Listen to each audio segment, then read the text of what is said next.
I'm joined by the fifth overall pick of the 2020 OHL Priority Selection and newest member of the Kingston Frontenacs, Paul Ludwinski. Paul, first of all, how are you feeling? It's kind of a tough time for all of us. Are you hanging in there? Yeah, I'm doing pretty great. Family's all well, so I'm doing pretty good. How are you? Uh, I'm doing well as well. Thank you so much for asking and love hearing that. So it's been maybe about 9 months since you were selected at the OHL draft. I think I read that you are more excited now than you were after hearing your name called back in April. You haven't played a game yet, but maybe you can kind of put that excitement and all that anticipation into words for us. Yeah, it's just the build up. I mean, thinking every next week is gonna be the start date, just always preparing for that date. The excitement's just building up and building up, and when I finally get to play a game, I'll probably be the happiest guy. Just finally a dream come true, playing for Kingston, hometown. Just it's gonna be amazing. Absolutely. Well, we've definitely all had to make some adjustments to our schedules in terms of your training, in terms of your workouts. What is your schedule like? What is your regimen like right now?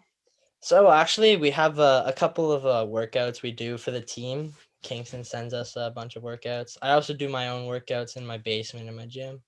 But mostly playing just pond hockey with my friends. Just doing little skates and just having fun on the ice with my friends on pond hockey. That's about it. So you've definitely been able to kind of use the extended off season to your advantage and definitely making a point of staying hockey ready, right?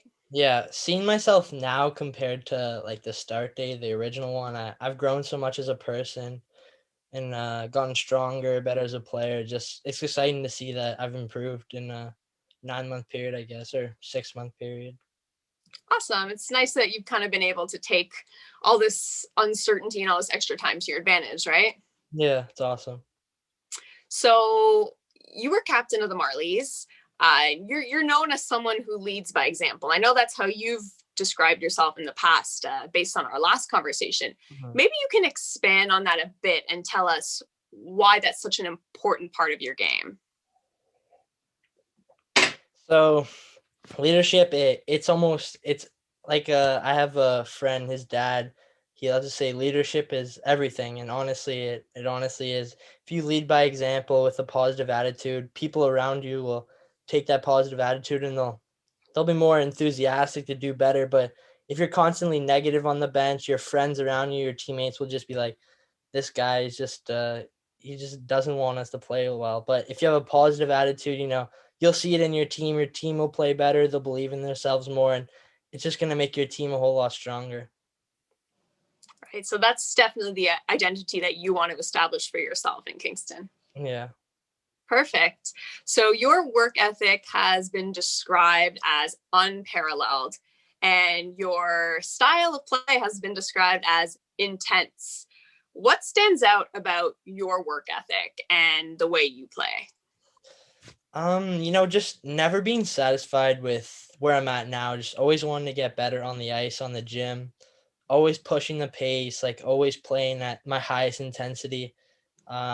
Never not going full speed on the ice, like always wanting the puck, always wanting to win, just winning mentality, always championship mentality, stuff like that. Just wanting to be the best always.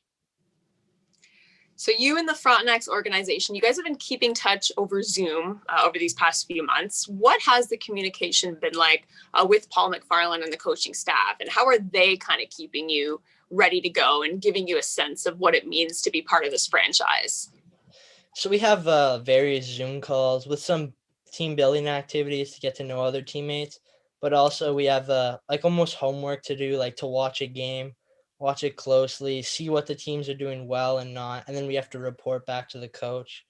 He gives us like systems we need to know and get to know on Zoom too. So we're getting to know each other, getting to know a bit of the team, and so far I know it's a winning mentality team. Like everything wants to be done at its best level, so it's a good thing. Well, I know in the past you mentioned the opportunity to be teammates with guys like Shane and Zaid, and I always say this, but they were definitely two of the most exciting guys to watch on a line together last season. What can you learn from guys like them? Just when I see them play, it's just they're always going like full speed. They're always giving it their all. Like they're making plays at top speed, which I think I can do well too. But they're great players, playing in a great city too. So I hope to just take what I learned from watching them and put it into play myself. And through these team exercises, through all these Zoom calls, have you kept up good communication with your Frontenacs teammates? Is there anyone who's really taken it upon themselves to reach out to you and kind of take you under their wing a bit? I know it's got to be a bit tough not really being able to meet in person right now, but yeah, what has that communication and that team bonding been like? So I've been keeping in touch with the rookies like Thomas Budnick and Nate Poole, but a guy that's really reached out to me on the regular is Braden Hache. He's a great guy. He asked me like just like questions, just small talk, like how's my day been going? How's my week? You doing the workouts? Like just he's a great guy. Just making sure I'm okay, making sure I'm comfortable with the team, and he's really like made me feel more welcome to the team for sure. Definitely a great guy, and I know he's always willing to leave it, always willing to lend a hand. So that does not surprise me at all. Yeah, he is a great Okay, guy. yeah, he really is. So this kind of leads into my next question. Who are you most excited to play with, and who are you most excited to play against? Play with like not necessarily anyone in particular, but just getting to just to know my teammates more, to build relationships with them and see them all on the ice together. But play against definitely some of the guys I've grown up playing with or against in minor hockey. For example, like even like Ty Nelson or Pano Fim. It's just a bunch of those guys. Exciting to play against them in a bigger league and a better league too. So Definitely your old GTHL buddies. yeah. So physically and mentally, what would you say are the biggest steps you're taking right now to prepare for your OHL rookie season? Physically, just always keeping in shape, always working out, never taking a day off, just thinking like when you're taking a day off, someone else is trying like doing harder than you, working harder. So always having that mentality just to be better, work out every day, work hard every day. And mentally just keeping the excitement going that there will be a season, and when that season comes, I want to perform at my best. So just thinking that there will be a season and just preparing for that day like it's next week. Awesome. Well, your positive attitude is definitely super infectious. Thanks so much for your time. Now we're just going to take a minute to kind of get to know you even better with a few quick, more on the fly questions. So, you ready? Yeah. All right. So, first question, tell us your nickname and the story behind it. So I actually have two common nicknames, Ludsy and Luddy. My first nickname was actually Ludsy though, so I guess that one's a bit more special to me, but there's no real story behind it, just a short form of my last name. But it was given to me on the Marlies, and I guess everyone called me that, so it was very special to me, and it's a good nickname. Definitely a good nickname. All right. Next question, your pregame meal. Go. I like to eat chicken with rice and a green smoothie. In the green smoothie, it's usually spinach, like green apple, coconut water, and some just whatever my dad throws in there. He usually makes it. Green smoothies are definitely the way to go. I'm definitely a fan of green smoothies, so we definitely have that in common. Mm-hmm. What is your favorite minor hockey memory? Definitely winning bronze for Canada at the 2020 Olympics in Lausanne. It was unreal experience. I'll never forget it. Just feeling the medal being placed around my neck. It was undescribable almost. Definitely the favorite hockey memory, minor hockey memory. Absolutely. Definitely figured that one was up there. Yeah. So what excites you most about living in nearby Kingston? Just hearing all the great stories that like many different people have told me about the city and what a great place to play. And just also the excitement I'm having of going somewhere else, meeting new people, getting new friends, and meeting my new billet family, I guess. Definitely all things to look forward to. Mhm. Uh, do you have one? And if you do, what is your pre-game ritual? I always like to take a pregame nap. It usually gives me more energy. I wake up feeling cranky and wanting to go back to bed, but when I really get up and get moving, it makes me feel like 10 times better.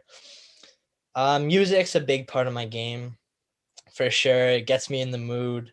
Whatever kind of music, it just gets me in the mood. And I love to tape my stick at home to be prepared when I get to the rink. Just be in a calm mood, not like anything too serious, like not the guy that doesn't talk, but joke around with the guys. But then like maybe 5-10 minutes before we're going on the ice, just dial it in and really be serious. Visualize what I'm gonna do on the ice and prepare for the game ahead. It's pretty solid ritual. Pretty solid, I guess. Yeah. Who was your favorite minor hockey coach? Definitely Dave Nicoletti. We had a pretty special connection. He had a lot of faith in me. He'd put me out in key moments. And he had faith in me to get the job done. We shared a lot of laughs, a lot of fun times, but also a lot of serious times. We got a GTHL championship, came close to winning the OHS with him. So it was definitely my favorite minor hockey coach for sure. Well, you mentioned music earlier, so I have to ask, are you usually the guy with the aux cord in the locker room? And what is your go-to playlist, your go-to artist, or what kind of music really gets you pumped up before a game, after a win? Definitely never the guy with the aux cord. I don't think I've ever actually played aux, but really any kind of music that just like sounds good, like country music sometimes, maybe some rap, like anything that really gets like my mind pumped, my blood flowing. Just I love like all kinds of music. Whoever the guy is on aux, he usually does a good job. So yeah, pretty happy with that. Well, so definitely like a broad range of musical interests. Yeah, not just one category, but definitely multiple. Good. I can definitely respect that. Which OHL arena are you most looking forward to playing in? I'm looking forward to playing in the Tribute Community Center, which is home of the Oshawa Generals, because that's where I watched my first OHL game. So it's going to be special. If past me when I was a little kid saw myself playing there, he would be like, wow, that's unreal. So it's going to be special playing in the arena where I saw my first OHL game. Awesome. You've definitely described yourself as a player in past conversations, but it's just kind of to give everyone a bit of a quick refresher. Describe yourself as a player. So I'm a 200-foot player. I like to play at full speed all times, always being at top speed. I like to possess the puck. I'm a playmaker. I like to make plays on the fly, but also a team player, boosting my teammates' confidence on the bench, leading by example and leading with my words. Definitely more of a passer than a shooter, which I need to work on my also shot, but definitely trying to balance my game out defensively and offensively and contribute on both ends of the ice. Who is the hockey player that you say you model your game after most? It's changed over the past years, but seeing him play now, Nathan MacKinnon, he's unreal. He always plays at top speed. He's so fast, so skilled, but he also works hard, and he's tough. So definitely, he's who I model my game after for sure. Always a good choice. Yeah. Last question I have for you. Is there a story behind your number? I've always really liked the number 19 too. And some of the great centermen who are in the Hall of Fame, like Steve Yzerman and Joe Sakic, have worn the number. So representing that number also is a pretty big deal for me. And I just like the number personally. So it's not a bad number in my mind. Not a bad number at all. Yeah. All right. Well, Paul, thank you so much. Everyone, I'm sure, got to get to know you a little more, and we definitely all sharing your excitement. Looking forward to puck drop. So I want to thank you so much for your time. That's Paul Ludwinski, the 5th overall pick of the 2020 OHL priority selection to the Kingston Frontenacs. Thank you.